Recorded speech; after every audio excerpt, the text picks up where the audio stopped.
What's going on, guys? Welcome back to the channel. I'm out here at Utah Motorsports Campus. It's our first race weekend of the season, and as you can see, it's wet. It's actually snowing, but it's just wet on the ground, so it's basically like rain. So we're just going to treat it like a rain day and mount some wets up on the car and get out there. So this will be my first run in the Z since I added all the aero, and it'll be on rain tires. So I don't know that I'll be able to tell a whole lot about how the car is functioning or any of that stuff, but you know, it's just going to be good to get the car out there, warm it up, make sure everything's working properly, and start making adjustments. I'm excited to get out in the Z. Tomorrow I'll be out in the Mustang as well. I'm going to try to TT the Mustang and race the Z, so we'll see how that turns out. All right, guys, so I'm out here at the track. It's been wet. It's actually snowing out there, but you know, rain tires.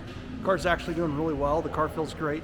The first thing that I can tell you is I can definitely notice how good these Z1 brakes are compared to the Brembos that were on the car. Even in the rain, I'm braking later than, you know, and it's gripping better than it did like in the dry. So, I mean, the car is braking phenomenally well. I can feel the aero in the front of the car. Like, it doesn't feel quite as floaty going down the main straight, because we are going down the main straight today on outer loop, and it feels pretty planted. You know, all in all, I can tell that the aero's there, but because you know, I can't go as fast as I typically would because of the rain and the conditions, I can't quite figure out whether everything's dialed in the way it needs to be. Hopefully it's not raining all weekend, and hopefully I'll get some dry time tomorrow. I'm on a rain tire as well, the Toyo RA1. Tomorrow in the race, if it's dry, I'll be on the Hoosier R7. So wish me luck out here. The car's feeling good so far. Whew. What's up, guys? It's extremely bright out here because snow is all over the ground, and I'm out here at the racetrack at Utah Motorsports Campus. Welcome to Utah at the racetrack in you know, late March. So here's the track. You can see there's, I don't know, 1.5 inches of snow out here. So my apologies. Saturday was the best day out of the track this weekend. As you can see, Sunday was snowed out. We actually had to cancel the day. We didn't even get to drive on the track on Sunday. Saturday was an excellent day, but I was so busy. I was running this car and the Mustang. The Mustang broke. You know, I was trying to dial this car in and be ready for the race, and so I forgot to record anything all day Saturday. So I'll just kind of give you a basic breakdown of how Saturday went. I ended up qualifying with a 2:07.3 in this car, which is 2.6 seconds faster than I've ever gone in outer loop. And the car is basically, you know, about, I would say 12 to 15 horsepower lower than when I ran that outer loop time in Spec Z trim. So all in all, between the aero, the Hoosier tire, and the big brake kit on this car, I was absolutely faster. Not only that, but in the race, my pace was like 2:08.5s consistently. And so the aero really helped the car be more consistent. These Hoosier tires are excellent. The brakes were excellent. All of that kind of combined, I was running roughly 3.5 seconds a lap faster in race pace than I was last year at the same time of year on the same track. So it's coming along. I'm bummed, of course, that the car wasn't a little bit faster. I only took second position. First place ended up beating me by about 10 seconds on the whole race. I did get held up by another car that kind of probably pushed me back a good 4 or 5 seconds from that. So maybe if that wouldn't have happened, I would have been about 5 seconds off his pace for the whole race. But that's really promising because I'm not done building the car. I was on the original KW suspension Club Sport that I had for Spec Z, and it's a good suspension, but it's not a race suspension. It's more like it's a glorified street suspension that did its job for spec, but it was never even really, I would say, the suspension that we would have picked as racers. It was just what you know, they picked putting into Spec Z. So once that was agreed upon, that's the only suspension choice that we had. So moving forward, I can you know, break down the complete suspension and put whatever I want in it. And I've been doing a ton of research on suspension, and I'm really down to, you know, Öhlins, JRZ, Penske, or MCS. The tough part is some of those, you know, don't even have kits for the 350Z, so they'd have to be kind of custom made. I'm trying to see if I can find a custom made set, or somebody that has ever made a custom made set of Öhlins. If not, it looks like I'm probably going to go with JRZs. So then it's like I'm going to break down whether I want to go with a JRZ 2-way or a JRZ 3-way. Just trying to kind of figure a couple of things out. The spring rates are really important.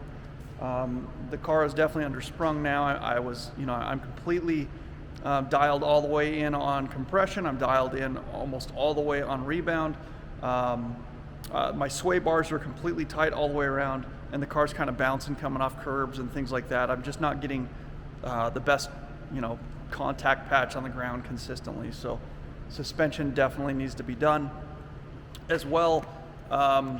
You know, even though the car is making kind of my peak horsepower at my weight, I didn't end up running a rear diffuser this weekend because I didn't have one. It didn't come in time. I ordered it from Vivid Racing. They sent me half of it. I haven't seen the other half. I've talked to them multiple times. They keep telling me that it's a vendor issue. They're not going to give me my money back. So I've ordered some stuff from Vivid Racing. I'm not as pleased with them as I am with Z1. Hopefully that gets resolved.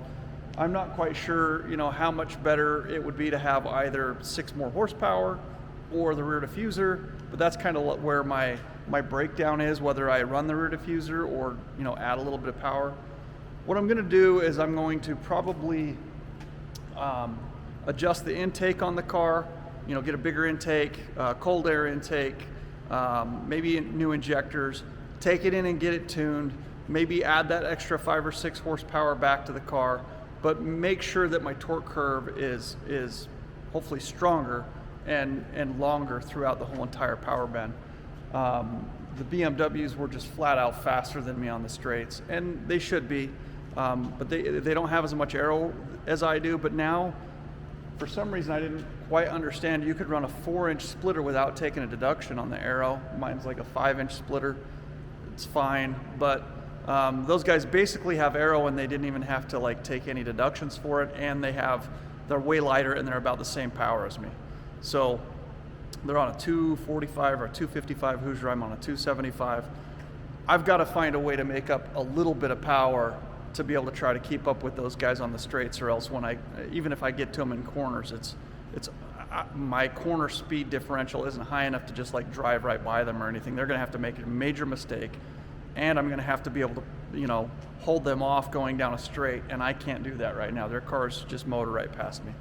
So I am, it's promising that the Z platform can be competitive in ST4. I haven't seen anybody out there that's really that competitive in ST4 in a Z. So that's the goal. Can the Z be a competitive ST4 car on a national level? And that's what we're going to keep trying to do. I feel like it was a very promising weekend. There's definitely things that I can do to try to be more competitive. Like I said, suspension, some power, maybe even trying to like lower the weight that's on the, you know, the upper half of the car and let the weight be pushed down. Like, you know, the rear bonnet is extremely heavy. The glass could come out. I could do a carbon rear bonnet. You know, carbon hood, things like that. And then if I had to add weight, I can just add weight lower back to the car, or,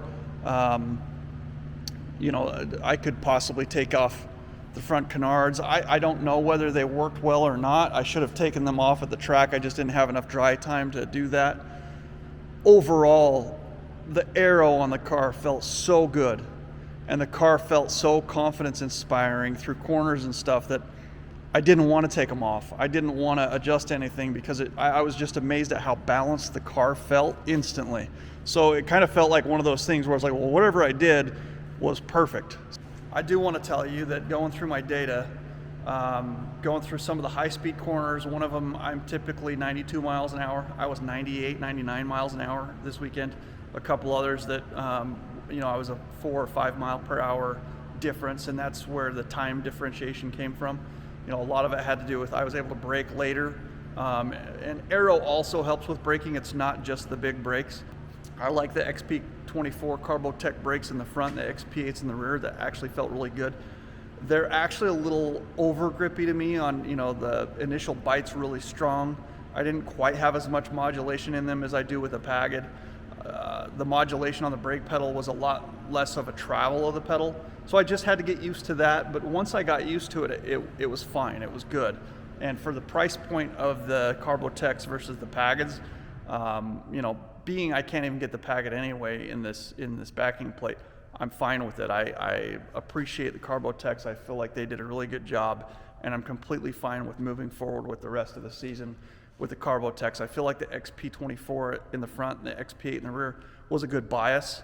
I didn't feel like I was locking up the rears a bunch or anything like that. I felt like the car was braking consistently. I was able to trail brake the way that I like to.